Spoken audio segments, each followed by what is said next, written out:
बोलिए सद्गुरुदेव भगवान की जय। सच्चिदानंद भगवान की जय।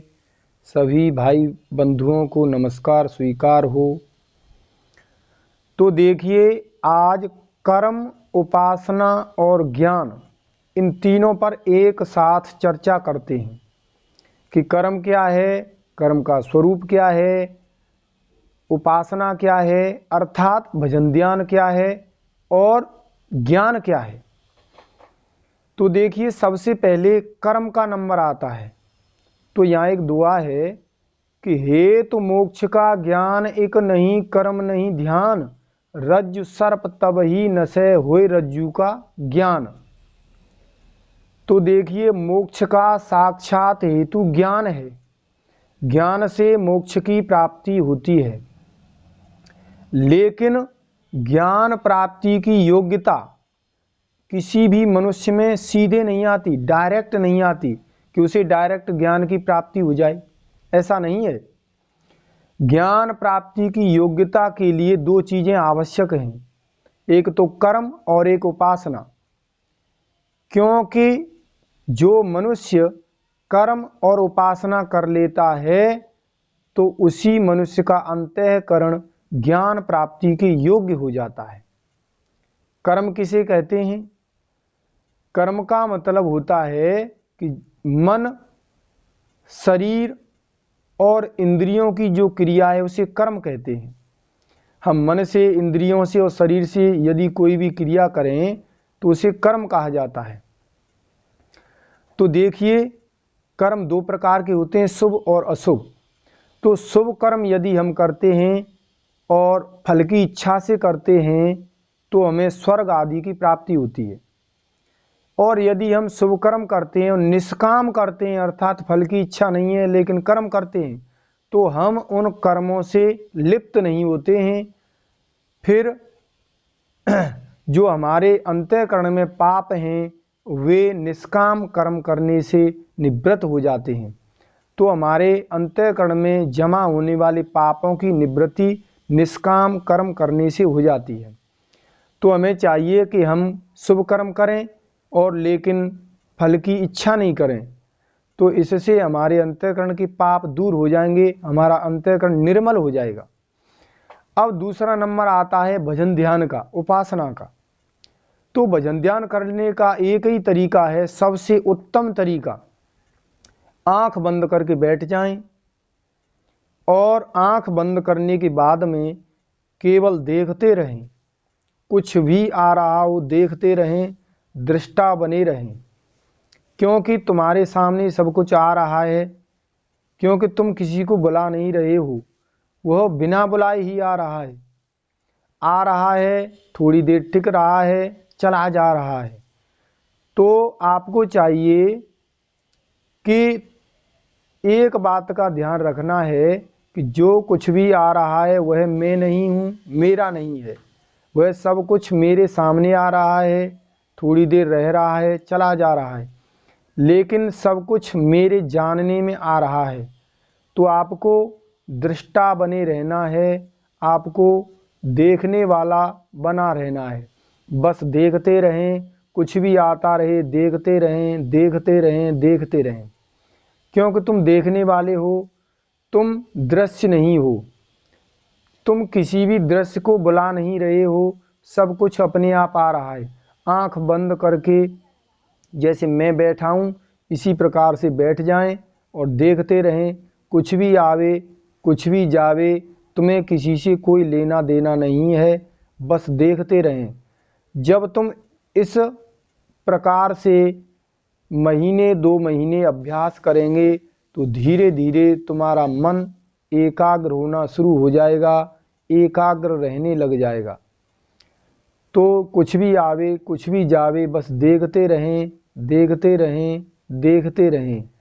माता आ रही है, पिताजी आ रहे हैं, घर आ रहा है, पुत्र आ रहा है, रुपए पैसे की अंदर बातें चल रही हैं, अनेक प्रकार की बातें हमारे अंदर उठ रही हैं और वो केवल मेरे जानने में आ रही हैं।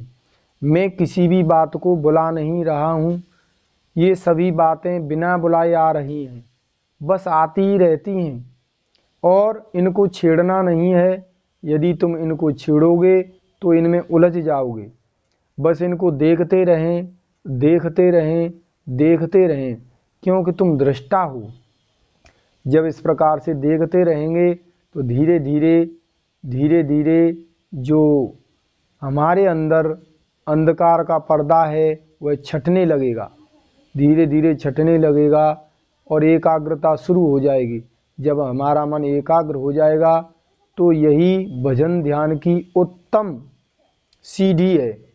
जब भजन ध्यान में मन एकाग्र होने लग जाएगा तो समझ लेना कि उपासना हमारी पूरी होने के लिए जा रही है। तो अब देखिए, इस प्रकार से भजन ध्यान करें, रोजाना बैठ जाएं और न कोई नाम जपना है, न कुछ करना है, न कुछ लेना है, न देना है, केवल बैठकर देखते रहें। रोजाना सुबह शाम जब भी मौका मिले तब बैठ जाएं और केवल देखते रहें, देखते रहें, देखते रहें, कुछ भी आवे, क्योंकि बिना बुलाए सब कुछ आ रहा है, रह रहा है, चला जा रहा है। तुम्हें इनसे कोई भी लेना देना नहीं है, क्योंकि ये तो जन्म जन्मांतरों से आता रहता है, कुछ देर रहता है, चला जाता है। तो देखिए, फिर तुम्हें क्या करना है कि जब एक दुआ आता है फिर अब कि मल विक्षेप जाके नहीं केवल एक अज्ञान वह जब साधन युक्त नरसो अधिकृत मतिमान, कि जिसके अंतःकरण में कोई मल नहीं है, जिसका अंतःकरण निर्मल हो चुका है और जिसकी बुद्धि एकाग्र हो गई है, तो फिर वह गुरु से उपदेश ले, गुरु से पूछे कि भगवान मैं कौन हूँ, संसार क्या है, ईश्वर क्या है, माया क्या है। तब इस प्रकार से जो कोई भी गुरु से उपदेश लेता है तो गुरु उसके लिए उपदेश करते हैं कि तू जिसे खोज रहा है वह स्वयं तू है, तू ब्रह्म है, तू आत्मा है, तू चेतन है। तो जो हमारी बहिर्मुखी वृत्ति है, जो संसार में लग रही थी, विषयों में लग रही थी, वह अंतर्मुखी हो जाती है। फिर हमारी जो वृत्ति है बाहर कुछ नहीं खोजती, केवल अंदर ही अंदर खोजती रहती है, अंतर्मुखी हो जाती है। तो फिर जिसे हम बाहर खोज रहे थे, यह गुरु ने बता दिया कि वह तो तू ही है। जब इस प्रकार से हम जान लेते हैं तो फिर जो हमारी भ्रांति है, जो हमारा भ्रम है, जैसे रस्सी में कभी कभी मंद अंधकार में सर्प की भ्रांति होती है, लेकिन सर्प नहीं होता है, मंद अंधकार से सर्प दिखाई देता है, लेकिन जब टॉर्च लगाते हैं तो वहाँ सांप वाप कुछ नहीं है, केवल रस्सी ही है। तो जब इस प्रकार से हम ज्ञान कर लेते हैं कि यह संसार कुछ भी नहीं है, यह जो दिख रहा है यह कुछ भी नहीं है, यह तो मैं ही बना हुआ हूँ, यानी कि मैं ही दृश्य बना हुआ हूँ, मैं ही दृष्टा हूँ। तो दृष्टा दर्शन दृश्य ये तीनों जहाँ हिरान, सोई शुद्ध स्वरूप तू ले आत्म को मान। कि जहाँ दृष्टा दर्शन और दृश्य तीनों ही शांत हो जाएं तो वह जो स्थिति होती है वह कोई स्थिति या अवस्था नहीं होती, वह केवल अस्तित्व होता है, वही अपना स्वरूप है, वही मैं है। तो इस प्रकार से जो मनुष्य अपरोक्ष साक्षात्कार कर लेता है वही सच्चिदानंद अद्वितीय ब्रह्म को प्राप्त होता है। उसी मनुष्य का कभी जन्म मरण नहीं होता और वह जन्म मरण से छुट्टी पा लेता है और आनंद की प्राप्ति करता है। इन्हीं शब्दों के साथ वाणी को विराम। ओम शांति ही शांति ही शांति ही।